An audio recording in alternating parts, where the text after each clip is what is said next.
আসসালামু আলাইকুম ওয়া রাহমাতুল্লাহি ওয়া বারাকাতুহু।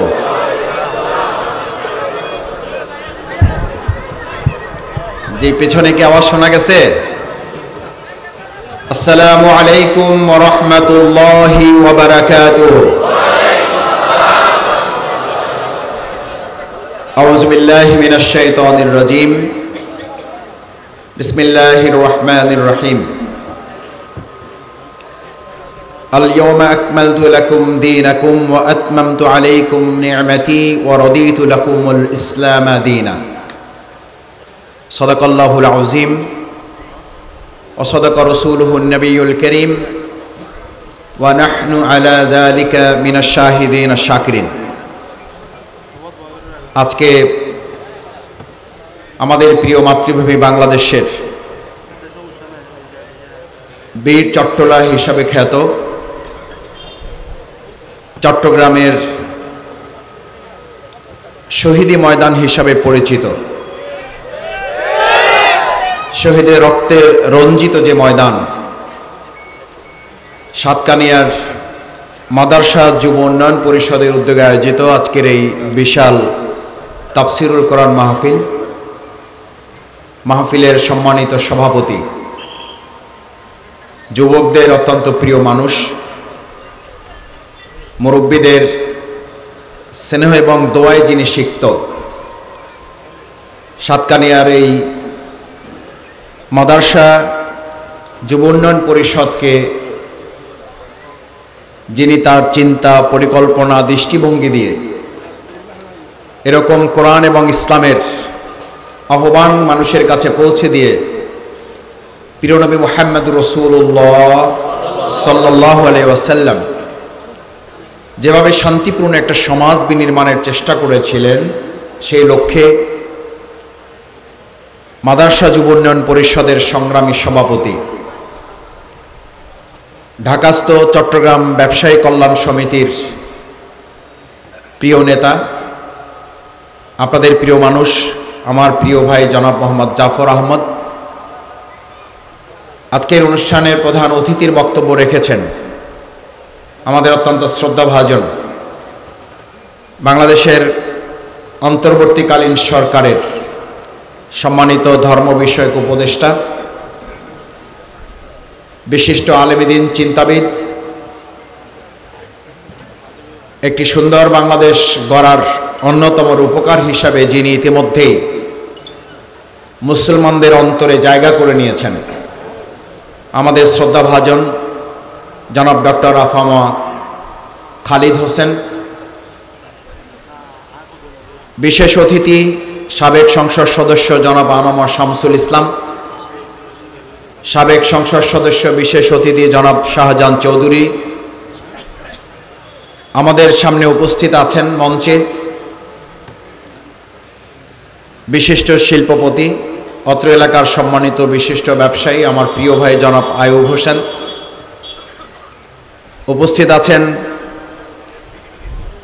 ইসলামী আন্দোলনের সম্মানিত ছাত্র এবং মুরব্বী আন্দোলনের সংগ্রামী নেতৃবৃন্দ, বাংলাদেশ জামাত ইসলামী, ইসলামী ছাত্র শিবিরের বিভিন্ন পর্যায়ের নেতৃবৃন্দ, ওলামায়ে কিরাম, শিক্ষক মণ্ডলী, শ্রদ্ধাভাজন সুধী মণ্ডলী, বাংলাদেশের 2024-এর জুলাই আগস্টের গণ অভ্যুত্থানের অন্যতম রূপকার তরুণ যুবক ভাইয়েরা, পর্দার আড়ালে আমাদের কষ্ট করে যারা এই আয়োজনে সম্পৃক্ত হয়েছেন, হযরত খাদিজাতুল কুবরা রাদিয়াল্লাহু তাআলা আনহা, হযরত ফাতিমাতুজ জোহরা রাদিয়াল্লাহু তাআলা আনহা, হযরত সুমাইয়া রাদিয়াল্লাহু তাআলা আনহার উত্তরসূরি আমার সম্মানিত মা এবং বোনেরা, সবাইকে আবার অন্তঃস্থল থেকে সাংবাদিক বন্ধুগণ সহ আইন শৃঙ্খলায় নিয়োজিত সম্মানিত সদস্যবৃন্দ, সবাইকে আরেকবার শ্রদ্ধার সাথে অন্তঃস্থল থেকে সবাইকে সালাম জানাচ্ছি। আসসালামু আলাইকুম ওয়া রাহমাতুল্লাহি ওয়া বারাকাতুহু। কেমন আছেন আপনারা সবাই? আলহামদুলিল্লাহ। সমস্ত প্রশংসা কার? বিগত 17 বছর সব প্রশংসা হয়েছে কার? আল্লাহর। আল্লাহর না ব্যক্তির? আল্লাহর না ব্যক্তির? আজ সমস্ত প্রশংসা কার? সুতরাং আমরা আসতে বলবো। সুতরাং সমস্ত প্রশংসা এতদিন 17 বছর ব্যক্তির হয়েছে, এই সুযোগ আমরা সব সময় সমানভাবে 17 বছর আমাদেরকে করতে দেওয়া হয় নাই। আজ আমরা এটার প্রতিশোধ নিতে চাই।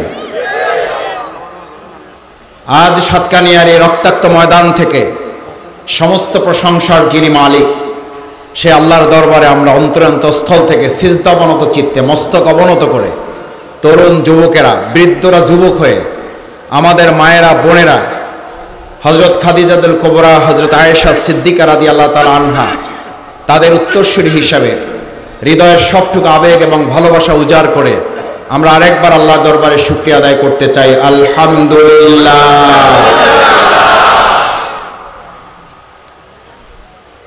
যে আল্লাহ তাআলার প্রশংসা আমরা করছি, সে আল্লাহ তাআলা শক্তিশালী না দুর্বল?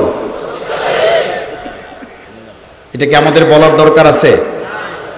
না বললেও শক্তিশালী, বললেও শক্তিশালী। আমরা যতই দুর্বল হই, আমার ফিলিস্তিনকে আসতে যতই দুর্বল মনে করা হোক, ওই ফিলিস্তিনের মালিক যিনি, সেই আল্লাহ তাআলা দুর্বল নন। সুতরাং সেই আল্লাহর সাথে যারা আজ প্রতিযোগিতায় লিপ্ত হয়ে বলছে গাজা ধ্বংস করবে, আমরা বলছি তোমরা ধ্বংস হবে, আল্লাহ গাজা এবং ফিলিস্তিনকে বিজয় করবে। এরকম ফেরাউদ এবং নমরুদ, আদ এবং সামুদ জাতিরাও দুর্বল হিসেবে মুসলমানদেরকে তখন চিহ্নিত করে আমাদেরকে শেষ করার পরিকল্পনা করেছিল। এদেশের ইসলামপন্থী ইসলামী আন্দোলনকে শেষ করার পরিকল্পনা করেছিল। যারা শেষ করার পরিকল্পনা করেছে, আল্লাহ তাদের শেষ করেছেন। যাদের শেষ করার পরিকল্পনা করেছে, আল্লাহ তাদেরকে বাংলাদেশে এখন বিজয় করেছেন।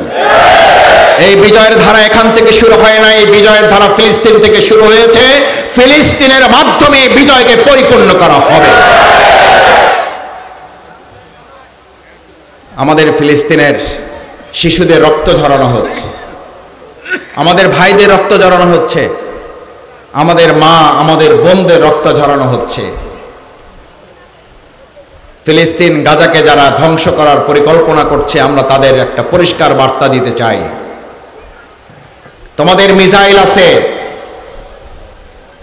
তোমাদের কামান আছে, তোমাদের গোলা বারুদ আছে, তোমাদের পরমাণু শক্তি আছে, আর আমাদের 3টা শক্তি আছে। কয়টা? কয়টা দেখি, কয়টা? 3টা। আমাদের আল্লাহর দিন কায়েমের জন্য, দিন বিজয়ের জন্য যখন রাজপথে আল্লাহর দিনের কোন বান্দাবান্দি রক্ত ঝরায়, ওই রক্ত এতটা শক্তিশালী হয়, পৃথিবীর সমস্ত পরমাণু শক্তিকে মোকাবেলা করে ওই শক্তির ধারাকে আল্লাহ বিজয় করে দেন। এই রক্ত যতদিন আমাদের আছে, পৃথিবীর কোন পরমাণু শক্তির কাছে মুসলমানরা মাথা নত করে নাই, করছে না, মাথা নত আমরা করব না।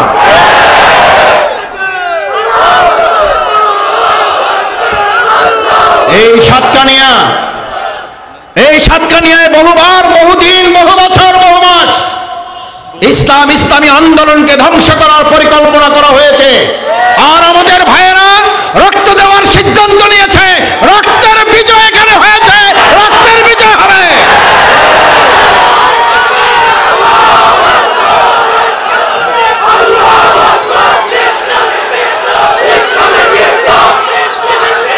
আমাদের 1 নম্বর শক্তি হচ্ছে রক্ত। তোমরা মিসাইল নিক্ষেপ করবা, আর আমরা ইমানের, জীবনের সমস্ত রক্ত ঢেলে দিয়ে তোমাদের প্রত্যেকটা কামান, মিসাইল, গোলা বারুদের জবাব আমরা একটা একটা করে দেব। তোমাদের কামান, গোলা বারুদ শেষ হবে, আমাদের রক্ত শেষ হবে না। আমাদের রক্তের যাত্রা শুরু হয়েছে, জান্নাতে যাওয়ার মধ্য দিয়ে এটার সমাপ্তি ঘটবে। তোমরা মৃত্যু দেখতে পালিয়ে বেড়াও, আর আমরা মৃত্যুর জন্য বাসর রাতের মতো লোবাতুর থাকি। তোমরা গদিকে পছন্দ করো, আর আমরা শাহাদাতকে পছন্দ করি। কাদেরকে ভয় দেখাও? গাজা ধ্বংস শুরু করেছো না, ফিলিস্তিন ধ্বংস শুরু করেছো না, তোমরা তোমাদের কপাল পোড়া শুরু করেছো। গাজা আগুন লাগাও নাই, তোমরা তোমাদের কপালে আগুন লাগিয়েছ। ইনশাআল্লাহ ফিলিস্তিন মুক্ত হবে। আল আকসায় আমরা নেতৃত্ব দেব। শুধু আল আকসায় নেতৃত্ব দেব না, আল আকসার মাধ্যমে গোটা পৃথিবীতে ইসলাম নেতৃত্ব দেবে। তরুণেরা, আমার যুবকেরা, তোমরা 2024 সালের জুলাই আগস্টে শুধুমাত্র বাংলাদেশ স্বাধীন করার কারিগর রূপকার নও, তোমরা সেই খালিদ বিন ওয়ালিদের উত্তরসূরি যারা গোটা পৃথিবীর আগামীদের নেতৃত্ব দেওয়ারও কারিগর। আল্লাহ সুবহানাহু ওয়া তাআলা সেজন্য আমাদের প্রথম রক্তের বারাকা দিয়ে শক্তির মাধ্যমে রাসূল করিম সাল্লাল্লাহু আলাইহি ওয়াসাল্লাম তিনি তার রক্তের মাধ্যমে মক্কা থেকে হিজরত করে মদিনায় গিয়েছেন, রক্ত ঝরিয়েছেন। যেখানে রক্ত ঝরে ওটা মাটিতে যখন পড়ে, কৃষক যেমন তার ফসল জমিতে ফলানোর জন্য অপেক্ষা করে কিসের অপেক্ষা করে? বৃষ্টির। আল্লাহ সুবহানাহু ওয়া তাআলা কোথাও দ্বীনকে বিজয় করার জন্য মুমিনের রক্ত ঝরার অপেক্ষা করেন। কৃষক অপেক্ষা করে বৃষ্টির পানি পড়লে ওটা ফসলের উপযুক্ত হয়, আর আল্লাহ তাআলা দেখতে চান কোন জমিনে রক্ত ঝরে গেলে ওটা ইসলামী বিপ্লবের জন্য উপযুক্ত উর্বর হয়ে যায়। এই সাতকানিয়ার তরুণ যুবকেরা, আমি তোমাদের সাথে আসতে পেরে, তোমাদের পাশে বসতে পেরে, এই শহীদের ময়দানে আমি পা রাখতে পেরে, এখানে ধুলায় আমার পা মলিন করতে পেরে, আমি শফিকুল ইসলাম মাসুদের মতো একজন ক্ষুদ্র গুনাহগার আজ আল্লাহর কাছে গর্ববোধ করছি। আলহামদুলিল্লাহ, আমাকে এই শহীদের সাতকানিয়ার একজন গুনাহগার কর্মী হিসাবে আমাকেও কবুল করুন। আল্লাহর দ্বীনের জন্য সাতকানিয়াকে কবুল করুন। পথে ফোটা রক্ত প্রত্যেকটা ইসলাম দ্রোহের জন্য যেন এক একটা গোলাপ বারুদ হয়ে আল্লাহর দ্বীন বিজয়ের জন্য আল্লাহ কবুল করে। আমরা রক্ত দিয়েছি, আমরা রক্ত দিচ্ছি, আমরা রক্ত দিতে প্রস্তুত আছি। আমাদের রক্ত কে দিয়েছেন? না কোনো কোম্পানি থেকে কিনছেন? মিনহা খালাকানাকুম, কে সৃষ্টি করেছেন? বড় নিজে হয়ে গেছেন? কে বড় করেছেন? মা বড় করেছেন। আমার মায়েরা এখানে আছেন, 10 মাস 10 দিন কে বড় করেছে? কে বড় করেছেন? ওমা আতাইতুকা কলবান তাতাফাক্কারু বিহা, কে তোমাকে এটা বুঝার ক্ষমতা দিয়েছেন? ওমা আতাইতুকা লিসানান তানতিকু বিহা, তুমি যে কথা বলো, কথা বলার শক্তি তোমাকে কে দিয়েছেন? ওমা আতাইতুকা উযুনান তাসমাউ বিহা, এই কান দিয়ে তুমি শোনো, এই কান কথা শোনার কান তোমাকে কে দিয়েছেন? ওমা আতাইতুকা আইনান তানজুরু বিহা, যে চোখ দিয়ে তুমি দেখো, এই চোখ তোমাকে কে দিয়েছেন? ওয়াকাদ কুনতা মাহিনা। দর্প ভরে যারা এখন বিভিন্ন রকম কথাবার্তা বলেন, এই মাহফিলের কথা শুনলেই যাদের এখনো গায়ে জ্বালা ধরে, এই মাহফিলের কথা শুনলেই যারা বলে ওটা মাহফিল তো নয়, রাজনীতি, তাদের পরিষ্কার বার্তা দেয়, কান খুলে শুনে রাখুন। ওয়াকাদ কুনতা মাহিনা, ইসলামের নামে আপনারা ভোট চাইতে পারবেন, ইসলামের নামে আপনারা সব করতে পারবেন। শাহজালাল হযরত রাহিমাহুল্লাহ মাজারে গিয়ে আপনারা নির্বাচনী যাত্রা শুরু করতে পারবেন, আর হুজুররা এখানে বসে ইসলামের রাজনীতি করতে পারবে না। এই হুমকি বাংলাদেশে আর চলবে না। এটা মুনাফিকি, এটা ইসলাম এবং মুসলমানদের সাথে বিরোধিতার সামিল।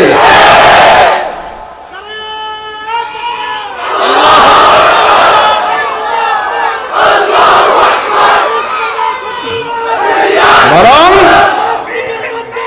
আমরা বলছি পরিষ্কার কথা, ভালো করে শোনেন, আমরা কারো শত্রু নয়।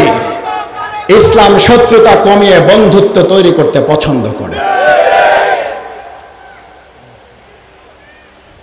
হুজুরদেরকে ঠিক করে দিবেন, এইটা বলবেন এইটা বলবেন না। ইমামদেরকে আপনারা বলবেন ইমামরা শুধু নামাজ পড়াবে আর কথা বলবেন না, সেই ইমামের যুগ শেষ হয়ে গেছে।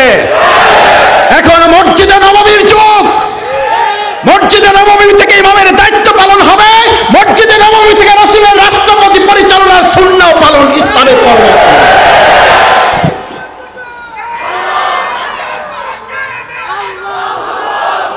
মসজিদে নববী কি শুধু ইমামতের জন্য?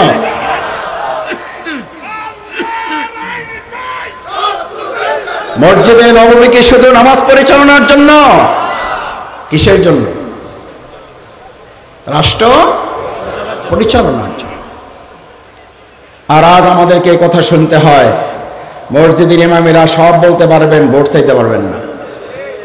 মসজিদের ইমামেরা বরং ভোট কাকে দেওয়া যাবে আর কাকে দেওয়া যাবে না এদেশের মানুষকে সচেতন করার দায়িত্ব ইমামগণ পালন করবেন।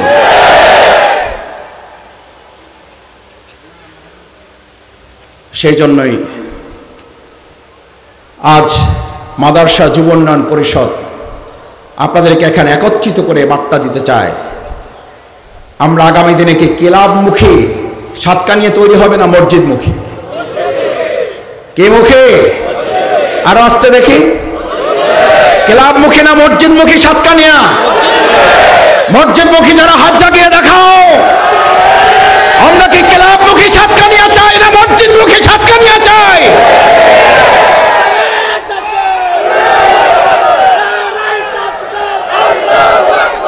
ভাইয়েরা, আমার বোনেরা, আমার মায়েরা, আমার পর্দার আড়ালের মা বোনেরা, আমার মাইকের আওয়াজ যারা শুনছেন, মসজিদে গেলে কি অশান্তি লাগে না শান্তি লাগে? এখানে কি লাগতেছে? মানামানি আছে, স্টেজে ঠেলাঠেলি আছে।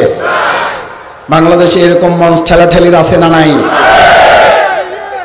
এই 8 মাসে নিজেদের ঠেলাঠেলিতে 17 জন মারা গেছে, এই কথা আমার না রিপোর্টের। শান্তি তাদের নাই কেন? 17 জন মারা যায় কেন? কে মেরেছে? কেন মারছে আমরা আমাদেরকে? কারণ আমরা এমন মঞ্চ, এমন জলসা, এমন সমাবেশে বাংলাদেশে দেখতে পাই 3 ঘন্টা 4 ঘন্টা 5 ঘন্টা সেখানে মুসলমানদের প্রোগ্রাম হয়, অথচ একবার আল্লাহ আল্লাহ রাসূল সাল্লাল্লাহু আলাইহি ওয়াসাল্লামের প্রশংসা দরুদ পেশ করা হয় না। ওটা কোনো শান্তির প্রোগ্রাম নয়, এটা ইবলিসের প্রোগ্রামে পরিণত হয়ে যায়, যার কারণে এখানে ইবলিস ঢুকে গিয়ে মানুষকে ইবলিসে পরিণত করে দেয়। সেজন্য আল্লাহ তাআলা বলেন বিসমিল্লাহির রহমানির রহিম, তুমি আশ্রয় চাও শুধু মানুষদের থেকে না। কুল আউযু বিরব্বিন, আমার সাথে বিসমিল্লাহির রহমানির রহিম, কুল আউযু বিরব্বিন নাস মালিকিন নাস ইলাহিন নাস মিন শাররিল ওয়াসওয়াসিল খান্নাস الذي يوسوس في صدور الناس। তারপর আয়াত নাই আর জোরে, মিনাল নাস। ইসলামের সামান্য আলোচনায় যদি এটা বরকতে পরিপূর্ণ হয়, এখানে যদি রক্তারক্তি ঠেলাঠেলি না থাকে, এখানে যদি মারামারি কাটাকাটি না থাকে, শুধু আলোচনা চললে, আর ইসলাম যদি আমার দেশে কার্যকর ভূমিকা পালন করে, তাহলে রক্তারক্তি বন্ধ হবে না? হবে না? এই মারামারি বন্ধ হবে না? হবে না? যারা এই রক্তারক্তি মারামারি বন্ধ করতে চায় না, তারা ইসলাম চায় না। যারা রক্তারক্তি মারামারি করে নিজেদের মধ্যে নিজেরা কন্দল লাগিয়ে নিজের স্বার্থ উদ্ধার করতে চায়, তারা ইসলামের নামে রাজনীতি করা পছন্দ করে না।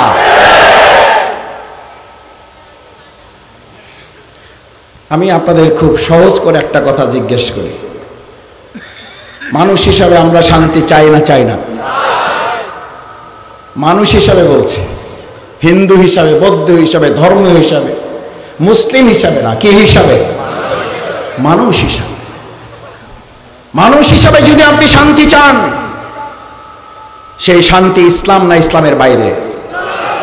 এটার ব্যাপারে কারো দ্বিমত আছে? নাই। কিন্তু আমাদের দুর্ভাগ্য কি, আমরা শান্তি চাই কিন্তু ইসলাম চাই। আমার ভাই, দেশ স্বাধীন হয়েছে 53 বছর, এখন 54 বছর পার করছে। আচ্ছা, 53-54 বছর কোনো জিনিস প্রমাণ করার জন্য কম না বেশি? যথেষ্ট হয়েছে না হয় নাই? এবার কি আমরা একটা চিন্তা করতে পারি না? আমরা কি একটা চিন্তা করার সুযোগ নিতে পারি না? একটা সিদ্ধান্ত কি আমরা নিতে পারি না? একটা পরিকল্পনা কি আমরা নিতে পারি না? 53 বছর যেহেতু দেখলাম হইল না, 53 বছর আমাদের যেহেতু সিদ্ধান্ত বলতে পারলাম না, আমরা মুসলিম হিসেবে আল্লাহর দরবারে কাল কিয়ামতের দিন তো আমাদেরকে দাঁড়াতে হবে। আমরা দাঁড়াবার অন্তত একটা জবাব ঠিক করে নিয়ে যাই, অমান দিনুকা, তোমার ধর্ম জীবন ব্যবস্থা কে ছিল? এই জবাব দেওয়ার জন্য আমরা এই বছর সিদ্ধান্ত নিতে চাই। ব্যক্তিকে ক্ষমতায় যাবে জানি না, আমরা আবার ইসলামকে ক্ষমতায় বসাতে চাই।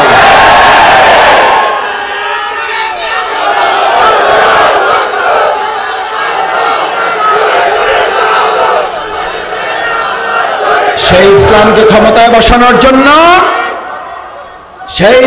ক্ষমতায় বসানোর জন্য যদি আপনাদের প্রিয় ভাই জাফর আহমেদ কাজ করতে চায়, এই জাফর আহমেদ যদি ইসলামের প্রতিনিধিত্ব করতে চায়,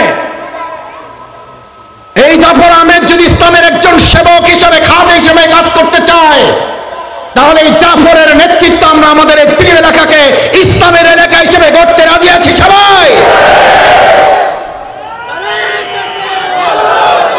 আমরা ব্যক্তিকে ক্ষমতায় নেব না, আমরা ক্ষমতায়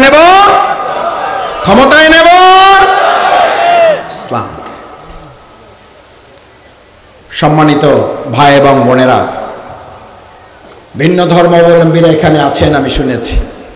মাইকের আওয়াজ থেকে যারা শুনছেন, প্রিয় নবী মুহাম্মদুর রাসূলুল্লাহ সাল্লাল্লাহু আলাইহি ওয়াসাল্লাম ইসলামকে বিজয় করার পর সেখানকার ভিন্ন ধর্মাবলম্বীদেরকে বলা হয়েছিল, হয় তোমরা কর জিজিয়া ট্যাক্স দিয়ে এখানে থাকো, না হলে তোমরা বেরিয়ে যাও। ইতিহাস সাক্ষী, একজন ভিন্ন ধর্মাবলম্বী সেখান থেকে বেরিয়ে যায় নাই, বরং তারা বলেছিল ইসলামের আগের তুলনায় ইসলাম প্রতিষ্ঠা হওয়ার পর আমরা অধিকতর শান্তিতে আছি। 3টা বিষয় বলেছিলাম। 1, আমাদের কি দিতে হবে? কে দিতে হবে?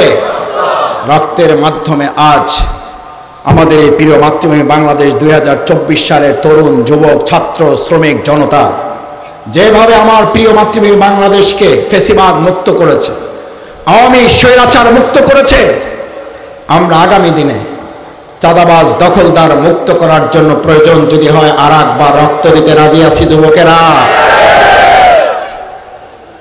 কারণ তোমরাই স্লোগান ঠিক করেছো, আবু সাইদ মুগ্ধ,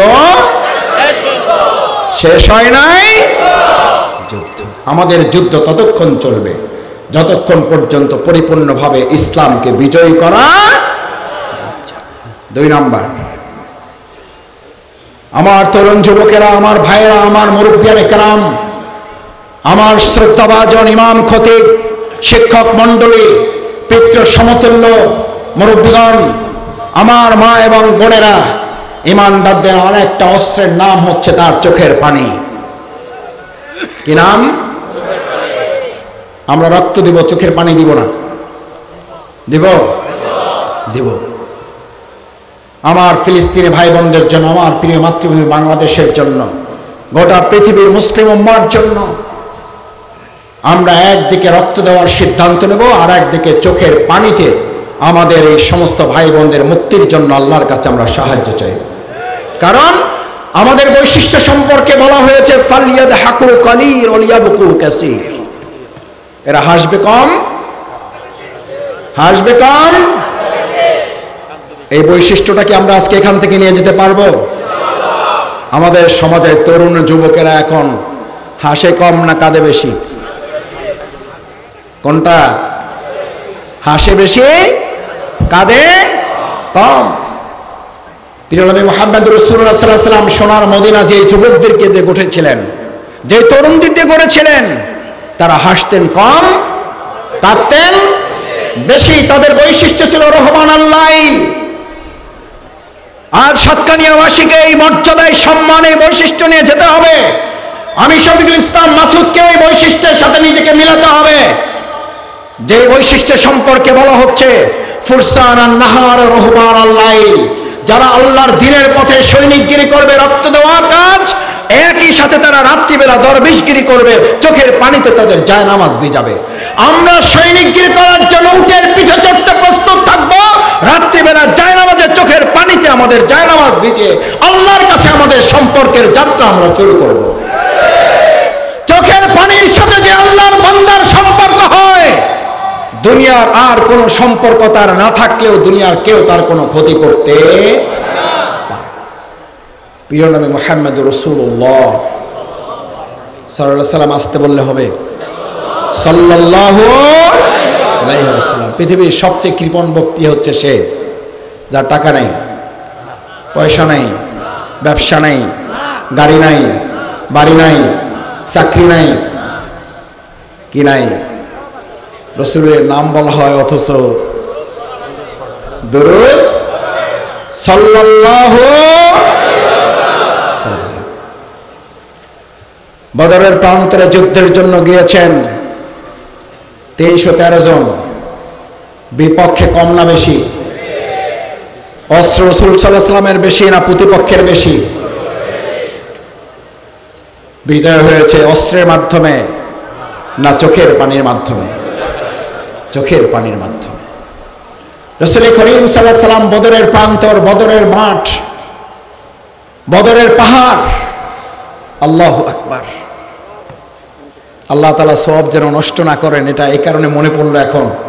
গতকাল তার আগের দিন অর্থাৎ গত পরশু আমি সেই পাহাড়ের কাছে যাওয়ার সুযোগ আল্লাহ তাআলা দিয়েছেন। বদরের পাহাড়ের নিচে দাঁড়িয়ে শুহাদা আজমাইন কেরামগণকে যখন সালাম জানাচ্ছিলাম, মনের অজান্তে চোখ থেকে পানি চলে আসছিল। পাশাপাশি দুটো ময়দান,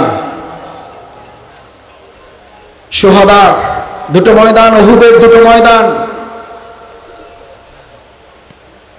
রাসূল করিম সাল্লাল্লাহু আলাইহি ওয়াসাল্লাম ময়দানে গিয়ে চোখের পানি ছেড়ে দিয়ে সিজদায় গিয়ে আল্লাহকে বললেন, ইয়া আল্লাহ, ইয়া আল্লাহ, আজ আমরা মাত্র 313 জন দুর্বল মানুষের এখানে এসেছি। আমাদের অস্ত্র নাই, আমাদের গোলা বারুদ নাই, আমাদের কামান নাই, আমাদের বন্দুক নাই, AK-47 নাই, উট নাই, তরবারি নাই, কিছুই নাই। যতটুকু ছিল সবটুকু নিয়ে হাজির হয়ে গেছি। আপনি চাইলে আমাদেরকে আজ পরাজিত করতে পারেন, চাইলে আজ আপনি ইসলামকে বিজয় করে দিতে পারেন। চোখের পানি, চোখের পানি বালিত সিক্ত হতে পারে নাই। জিবরাইল আমিন রাসূল করিম সাল্লাল্লাহু আলাইহি ওয়াসাল্লামকে এসে খবর দিলেন, ইয়া রাসূলুল্লাহ, আপনি যতক্ষণ না মাথা উঠাচ্ছেন, যতক্ষণ না আপনি চোখের পানি মুছে ফেলছেন, আরশে আজিম থরথর করে কাঁপছে। আল্লাহ সুবহানাহু ওয়া তাআলা আপনাকে মাথা উঠানোর জন্য বলেছেন, চোখের পানি মুছতে বলেছেন। আজ এই 313 সনের জন্য শুধুমাত্র 1000 নয়, গোটা পৃথিবী যদি দাঁড়িয়ে যায়, আল্লাহ তাআলা শুধুমাত্র তার একজন ফেরেশতা দিয়ে গোটা পৃথিবীর শত্রুকে মোকাবেলা করার জন্য ফয়সালা দিয়ে দিয়েছে। শক্তি কি অস্ত্রের নাকি চোখের পানির? অস্ত্রের না চোখের পানির? আমাদের কাছে সেই চোখের পানি আছে না নাই? নিজের গুনাহের দিকে তাকান, কবরের কথা স্মরণ করুন। ফিলিস্তিনের একটার পর একটা কফিন রাখাকে চোখের সামনে ভাসান। ফিলিস্তিনের ছোট্ট ছোট্ট শিশু কিশোররা যখন ঘাসগুলো খাচ্ছে,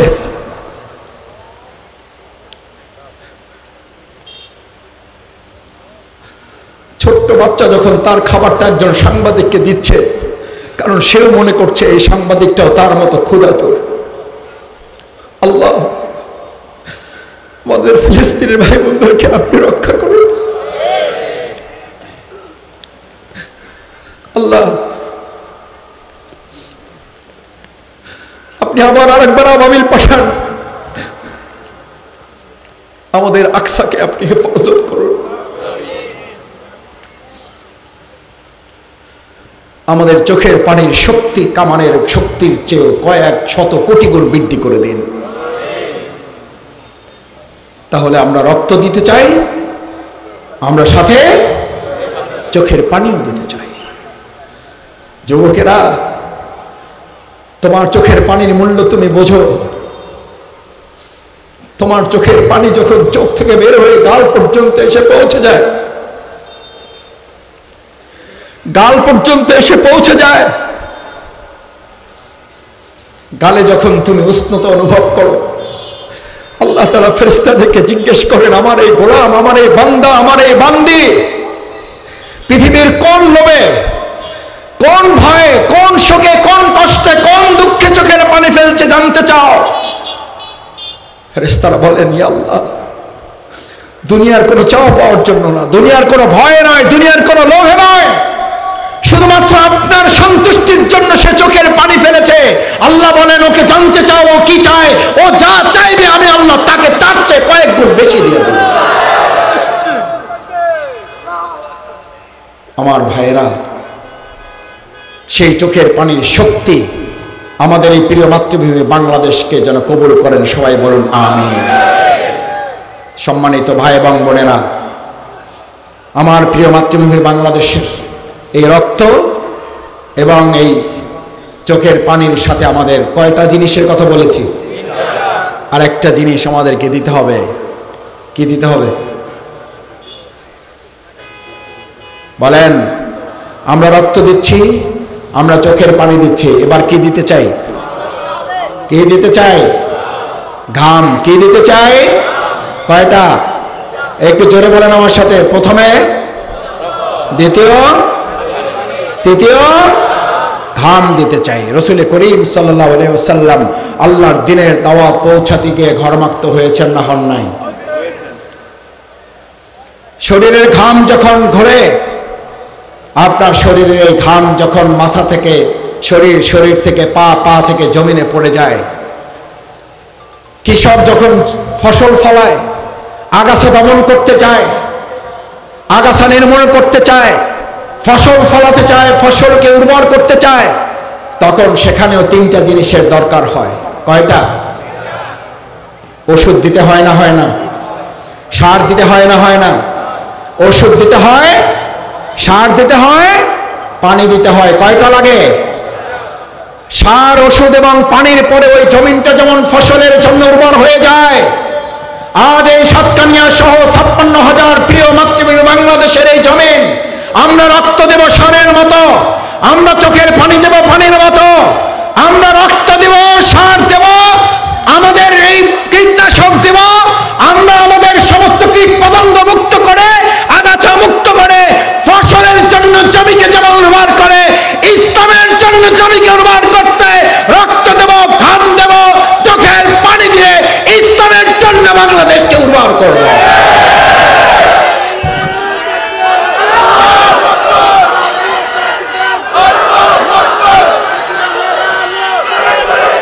যারা রক্ত দিতে জানে তাদেরকে কেউ পরাজিত করতে পারে না। যারা ঘাম দিতে জানে তাদেরকে কেউ ভয় দেখাতে পারে না। আমাদেরকে আর কেউ ভয় দেখাবেন না, কারণ আমরা শুধু এক আল্লাহকে ভয় করতে শিখেছি। এক আল্লাহকে যারা ভয় করতে শেখে, গোটা পৃথিবী তাদের ভয় করতে বাধ্য। আমার শ্রদ্ধেয় শিক্ষক তুল্য যাদের বক্তব্য শুনে আমরা বক্তব্য দেই, আপনাদের সামনে হাজির হয়েছেন, প্রিয় মাতৃভূমি শুধু বাংলাদেশ নয়, আল্লাহ মাফ করুন, তার সামনে বলা যথার্থ নয়, তারপরও শুধু আপনাদের জন্য বলছি। গোটা পৃথিবীর ইসলামী বিপ্লবের জন্য যিনি বিগত 16-17 বছর এই ফ্যাসিস্টদের হৃদয় কাঁপন ধরিয়েছেন, আদিবাসীবান মানুষেরা কখনো পরাজিতদের পক্ষে থাকতে পারে না। মুফতি কাজী মোহাম্মদ ইব্রাহিম হাফিজাহুল্লাহর একটা উদাহরণ দিয়ে শেষ করে, যেহেতু ওনার বক্তৃতা শিখে বক্তৃতা করছি, তো না বললে ঋণ পরিশোধ হবে না। বলেছে যে মিয়া তুমি যাবা চট্টগ্রাম।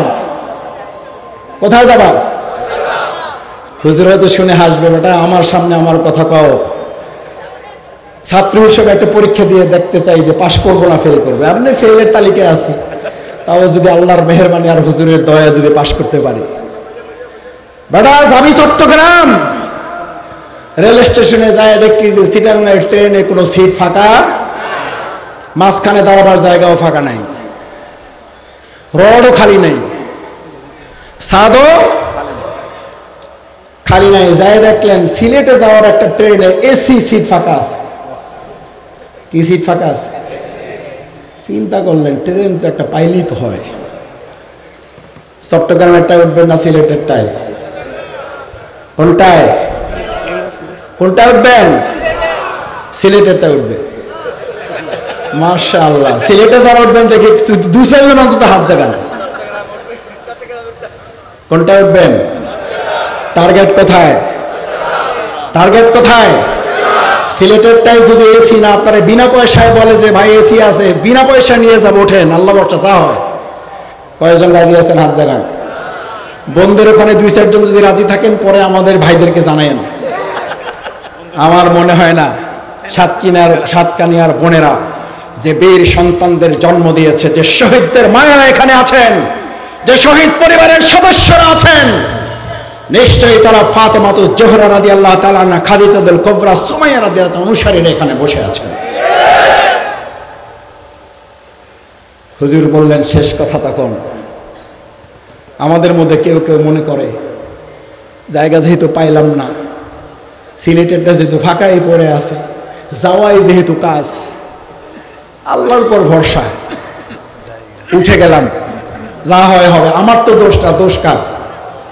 ড্রাইভারের। হেঁটে নিয়ে যায়। আপনি সারা পথ উঠছেন সিলেটের ট্রেনে, যাবেন চট্টগ্রামে, সিজদায় পড়ে সমানে কান্না শুরু করলেন, কানতে কানতে চোখের পানিতে পুরো রাস্তা ভাসাইয়ে দিয়ে আল্লাহর উপরে দায়িত্ব ছেড়ে দিলেন। আল্লাহ সব তুমি জানো, সব তুমি দেখো, সব তুমি বোঝো, ইন্নাল্লাহ আলা কুল্লি শাইইন কদির। আল্লাহর সব গুণগান ওখানে দিয়ে দিলেন। দুনিয়ার নিয়ম এবং আল্লাহর সুন্নাহ, আপনি চট্টগ্রাম পৌঁছবেন না সিলেট পৌঁছবেন? আল্লাহর সুন্নাহ এবং দুনিয়ার নিয়মে কোথায় পৌঁছবেন? আমার ভাইয়েরা, আজ বাংলাদেশে আমাদের সামনে সিলেটেরও ট্রেন আছে, চট্টগ্রামেরও ট্রেন আছে, জান্নাতের ট্রেন আছে, জাহান্নামের ট্রেন আছে, মক্কা মদিনার ট্রেন আছে, আমাদের আধিপত্যবাদের শক্তির ট্রেন আছে।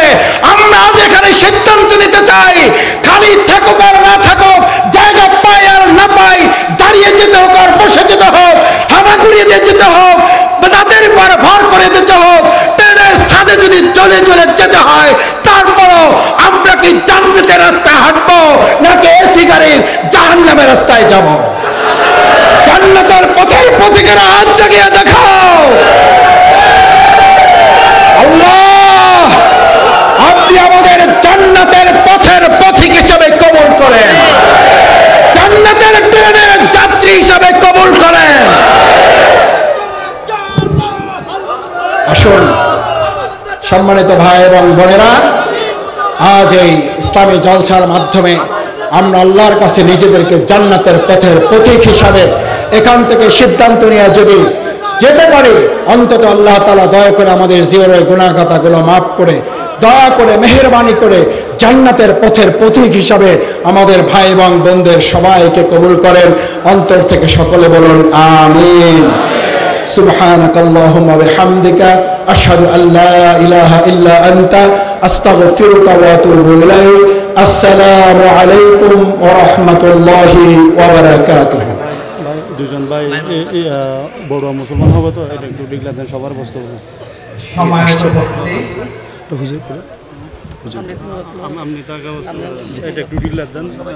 আমাদের মাহফিল কমিটির পক্ষ থেকে একটি বিশেষ ঘোষণা। আজকে আমাদের এই মাহফিলে যে মাওলানা শামসুল ইসলাম ভাই, আমার সাথে ওনার কথা হয়েছে।